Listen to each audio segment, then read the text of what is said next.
Guardians of Hope podcast, where we bring together parents, nonprofits, and legal experts dedicated to positively impacting children's lives. I'm Cynthia, host and creator. But before we begin, it's important that the audience knows this content should not be used as legal advice. The purpose of this podcast is to inform and unite. So please seek advice from your attorney or therapist to address your specific needs. The thoughts and opinions of my guests are not necessarily my own. This is a platform for sharing. And speaking of guests, I'm really excited to welcome my very first guest, Ramona Jackson. Ramona is the founding president and CEO of the Women's Advocacy Center in Memphis, Tennessee. Ramona, thank you so much for joining me. Oh, Cynthia, it's my privilege. Thank you so much for having me today. All right, well, let's get right to it. Ramona is here to discuss an important but often overlooked issue, parentification. According to the National Institution of Health, parentification occurs when a child is forced to assume developmentally inappropriate parent or adult-like roles and responsibilities. The child is regularly expected to provide emotional or practical support for a parent instead of receiving that support themselves. The role reversal of parentification can disrupt the natural process of maturing, causing long-term negative effects on a child's physical and mental health. Let's talk about this, Ramona. Can you elaborate on what this is and give us some examples? Sure, you did a great job of giving an overview of this topic that, as you said, is often overlooked. And I think sometimes it happens even subconsciously that parents are not, or caregivers are not thinking about the fact that they're demonstrating this kind of behavior with their children.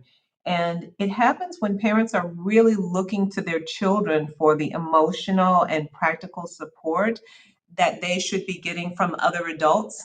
And instead of providing that emotional and practical support to their children, they're expecting their children to provide it to them. And so the child then becomes the caregiver. The child then becomes the one who is really parenting the parent. And children in this situation are forced to assume adult responsibilities and behaviors before they're ready to do so. Thank you, Ramona. So I, did some research myself before we met, and I found some signs of, what an adult might feel or look back on if they were parentified as a child. And some of these are growing up feeling like you had to be responsible, being pulled into arguments or issues between caregivers, not really remembering what it was like, actually being a kid, having parents that had trouble caring for themselves, and they place the responsibility on you as a child. There's so many, listed here, but these are the signs that adults can reflect on. But what are some of the signs to look out for in children that are in this situation now? Yeah, I forgot to give you those examples when I was giving the overview of parentification earlier, but I do have some of those, and I hope that they'll be meaningful to your guest. So, the types of parentification can be instrumental, which means that the child takes on practical responsibilities. And some examples of that are you have a young child that is responsible for caring for their siblings or perhaps even other relatives because the parent is unable to do that. You might have a child in this situation that assumes housekeeping responsibilities. So they're responsible for the cleaning, for the cooking, maybe even for making a grocery list and actually for getting those groceries delivered or going and picking those groceries up. In other instances, you might have a child who's responsible, believe it or not, for paying the bills. And you might see this maybe with teenagers where they have a parent who, for one reason or the other, doesn't want to take responsibility or is unable to take responsibility for paying the bills. And so the child then begins to take that responsibility just so that the rent is paid, so that the utilities are paid. And that really is not a responsibility that a young child or even really a teenager should have when there's a parent in the home to do those kinds of things. If the parentification is more emotional, You might have a child who is providing really strong emotional support to a parent who's going through a divorce, or maybe a parent who is having difficulty at work. And so the child then begins to offer advice to that parent. Or the child could be mediating between a parent and another family member, and in many instances, you will find that the child is really just serving as a confidant to their parent. So there are adult things that the parent is dealing with, and maybe they're having thoughts about how to move through those adult issues that they're facing.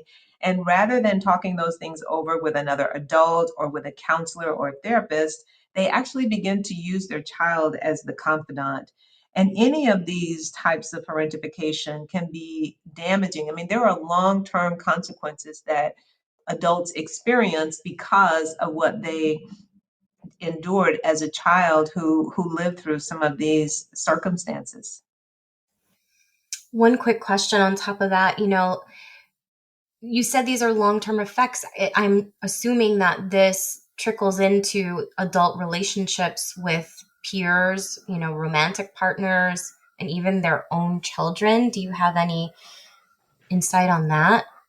Oh, absolutely. And you're right. It's not just that there could be difficulties in that initial parent child relationship, but there could also be difficulties when that child grows up, becomes an adult, and starts entering the workplace, or they start entering into relationships of their own and having children of their own. It could make it difficult for them to trust. And Mm-hmm. that can show up in a number of ways. They could become involved in violent or unhealthy relationships. So they have a tendency to caregive, and they have a tendency to seek the incorrect kind of partner, unhealthy relationships. They might have difficulty functioning independently. So there is an excessive neediness that becomes a part of that person's life, and it makes it difficult for them to be in healthy relationships with others. Those folks might also have a higher chance for some type of chronic illness, and they are at a greater risk for anxiety, depression, substance abuse disorders, and even eating disorders. And there are challenges to that person's self esteem. Their identity is so linked to the identity of the parent and what the parent sees in them and what the parent needs from them, and how important their role is to the parent, that they have difficulty forming their own identity and they have difficulty maintaining self esteem apart from that parental relationship. So, the long range impact to adults who have experienced parentification as children, it doesn't just impact them, it impacts other people with whom they interact. And that can be really tragic. It's so tricky, Ramona, especially with trying to intervene between a parent and child relationship.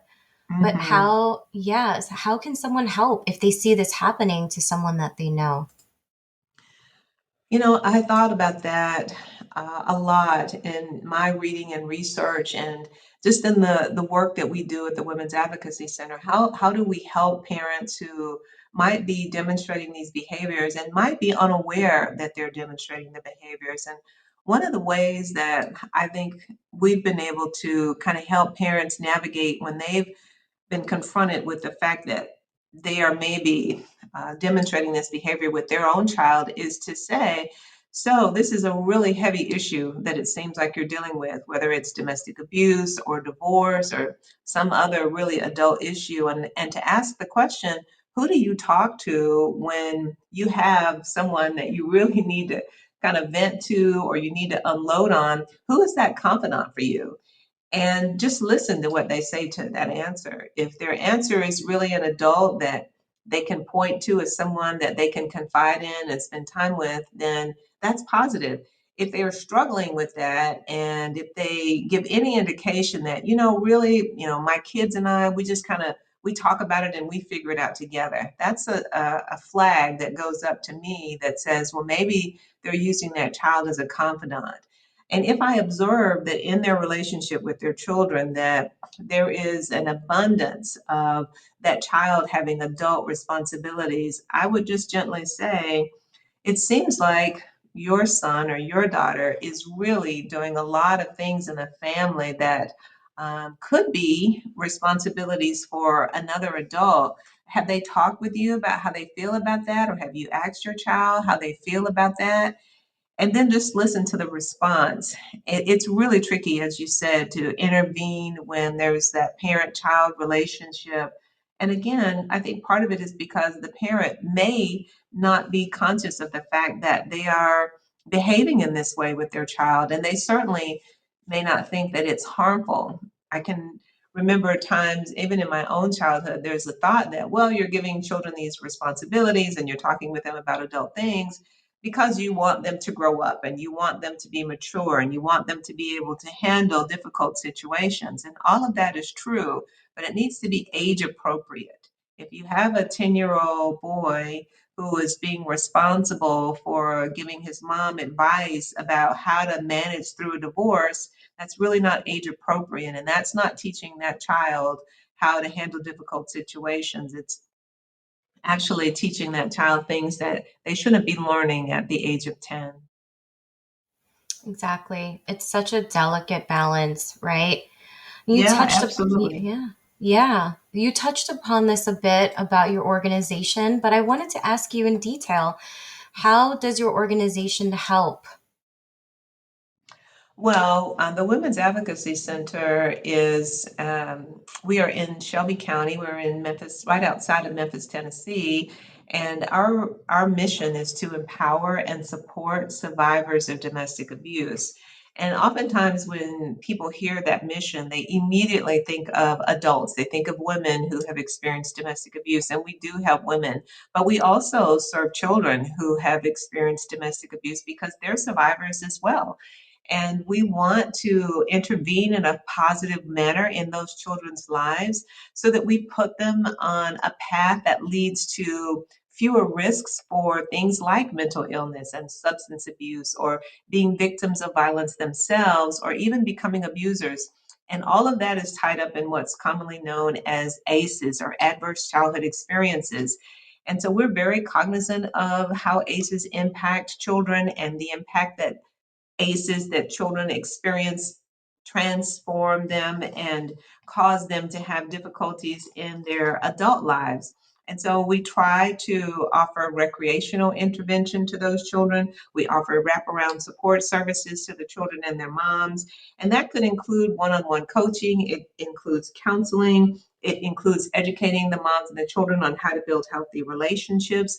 We have an emotionally healthy parenting seminar with 3 parts that we offer throughout the year.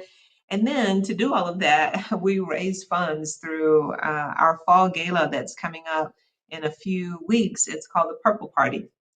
And we encourage people to wear purple and to come and help us raise funds to support this work that we're doing to support survivors of domestic abuse. Ramona, thank you so much for sharing all of that information about an important topic, but also for sharing your mission with us. Well, thank you so much, Cynthia. It's great to be here. And I think you're doing a fabulous job to raise awareness about advocacy that needs to take place for children. Lots of people are advocating for all kinds of things across our country and really around the globe. And I can't say enough about work that needs to be done to advocate for children and what they experience in their lives, because oftentimes they are unable to clearly articulate, this is what I'm feeling, this is what I'm afraid of, this is where I hurt. And they need advocates. They need parents who advocate for them. They need nonprofit leaders who advocate for them, and legal experts like the folks that you're going to have on your Guardians of Hope podcast. So thanks so much for offering this platform to do what's really needed in our communities. Absolutely. Thank you so much for that, Ramona. Learn more about Ramona's mission to empower and support survivors of domestic abuse by visiting her website, womensadvocacycenter.org.